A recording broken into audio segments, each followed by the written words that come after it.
Era uma tarde de inverno quando ele entrou naquele restaurante pela última vez. As mãos tremiam, não de frio, mas de fome e exaustão. Seu nome era Daniel, 53 anos. Roupas surradas, cabelos grisalhos despenteados pelo vento e nos olhos uma mistura de cansaço e dignidade que poucas pessoas ainda conseguiam enxergar. Ele pediu apenas um copo de água. Só isso. Um gesto simples, mas o que aconteceu naquele dia mudaria para sempre a forma como uma cidade inteira olhava para a vida. Ninguém imagina o que pode estar escondido por trás de um rosto cansado, de mãos calejadas, de um silêncio que fala mais alto que qualquer grito. E Daniel carregava um silêncio pesado, o tipo de silêncio que nasce quando você perde tudo, mas se recusa a perder a si mesmo. Se essa história já está te prendendo, se você também quer descobrir o que vai acontecer, já deixa o seu like, se inscreve no canal Refúgio da Bondade e ativa o sininho. Assim, você não perde nenhuma das próximas histórias que tocam a alma. Daniel não era sempre assim. Houve um tempo em que ele usava terno, dirigia um carro simples, mas honesto, e voltava para casa todas as noites com um sorriso no rosto. Ele era professor de história. Amava ensinar. Amava ver nos olhos dos alunos aquela fagulha de curiosidade quando uma história do passado ganhava vida em suas palavras. Ele acreditava que ensinar era plantar sementes. Sementes de conhecimento, de esperança, de futuro. Mas a vida tem seus caminhos tortuosos e às vezes tudo que construímos pode desmoronar em questão de dias. Tudo começou quando sua esposa, Ana, ficou doente. Um câncer agressivo. Daniel largou tudo para cuidar dela. As aulas, o emprego, os planos. Nada importava mais do que estar ao lado dela. Ele vendeu o carro, vendeu os móveis, pegou empréstimos, fez de tudo para pagar os tratamentos. Mas a doença era mais forte que qualquer esperança humana. E numa manhã fria de outono, Ana partiu. E com ela, levou um pedaço de Daniel que jamais voltaria. Ele ficou sozinho, sem dinheiro, sem trabalho, sem forças. As dívidas cresceram como ervas daninhas, e num piscar de olhos, Daniel estava na rua. Literalmente, ele dormia em bancos de praça, em marquises, em qualquer lugar que o protegesse do vento gelado da noite. Mas mesmo perdendo tudo, ele nunca perdeu algo essencial: a sua educação, a sua gentileza, a sua alma. Daniel não pedia esmolas.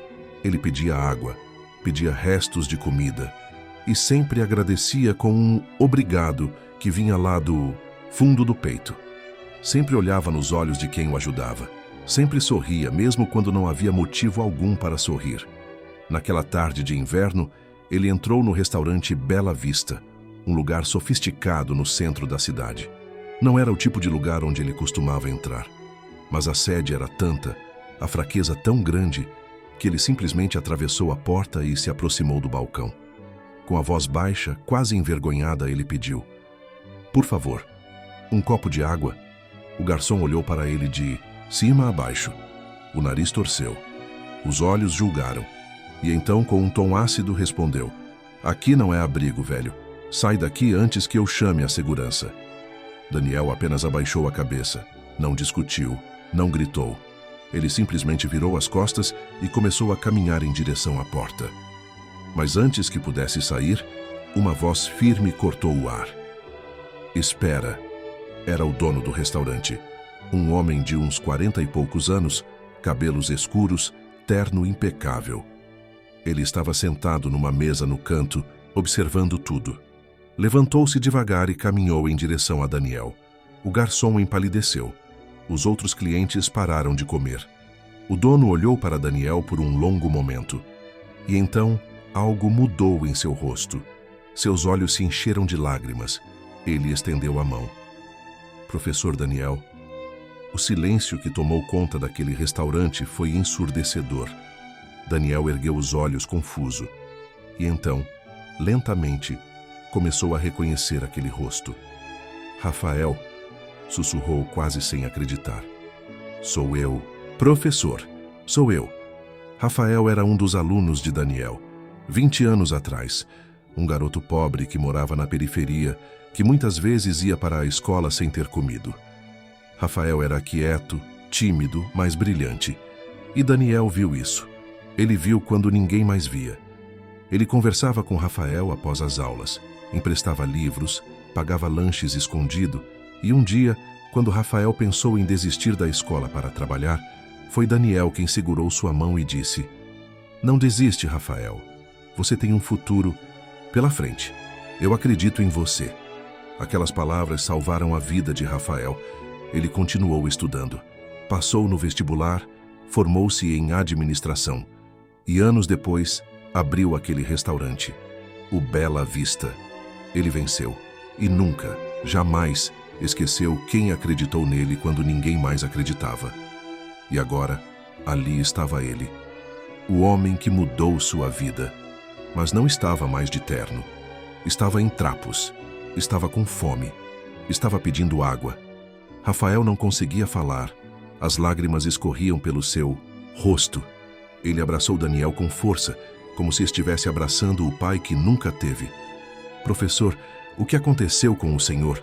E Daniel, com a voz embargada, contou tudo. A doença de Ana, a perda, as dívidas, a rua. Rafael segurou as mãos de Daniel e disse firme: "O senhor nunca mais vai passar por isso sozinho, nunca mais." Naquele mesmo dia, Rafael levou Daniel para casa. Deu-lhe roupas, comida, um lugar para dormir, mas não parou por aí. Ele pagou todas as dívidas de Daniel. Conseguiu um apartamento para ele. E mais. Ofereceu-lhe um trabalho no restaurante, não como funcionário, mas como mentor. Daniel começou a dar aulas de literatura e história para os jovens funcionários de Rafael, muitos deles vindos de comunidades carentes, com histórias parecidas com a de Rafael. Daniel voltou a ensinar, voltou a sorrir, voltou a viver. A notícia daquele encontro se espalhou pela cidade. Jornais locais contaram a história, as redes sociais compartilharam. E algo extraordinário aconteceu. Pessoas começaram a procurar Daniel, antigos alunos que ele nem lembrava mais. Eles vinham agradecer, contar como uma palavra dele, um gesto dele, um olhar dele havia mudado suas vidas. Alguns traziam presentes, outros apenas abraços, mas todos traziam gratidão. Daniel percebeu então que nunca esteve sozinho, que cada semente que ele plantou floresceu em silêncio e que o amor que ele deu ao mundo voltou para ele multiplicado. Meses depois, a cidade fez uma homenagem a Daniel. Uma placa foi colocada na praça central. Professor Daniel, um homem que ensinou mais com o coração do que com palavras. E naquele dia, quando ele subiu ao palco para falar, Daniel disse apenas isso: "Eu aprendi que a vida pode nos tirar tudo, menos a nossa essência, menos a nossa bondade, e que às vezes precisamos cair para entender que nunca estivemos sozinhos, porque o amor que plantamos sempre volta, sempre." A cidade inteira aplaudiu. Alguns choraram, outros sorriram, mas todos entenderam. Daniel não foi humilhado, ele foi lembrado. E sua história mostrou que a verdadeira riqueza não está no que temos, mas no que deixamos no coração das pessoas. Agora me conta, de que parte do Brasil ou do mundo você está nos assistindo? Essa história te emocionou de alguma forma? Escreve aqui nos comentários. Eu vou amar ler o que você sentiu. E não esquece de curtir, se inscrever e ativar o sininho para continuar recebendo histórias reais que aquecem o coração. Este é o Refúgio da Bondade, onde cada história carrega um pedacinho de esperança.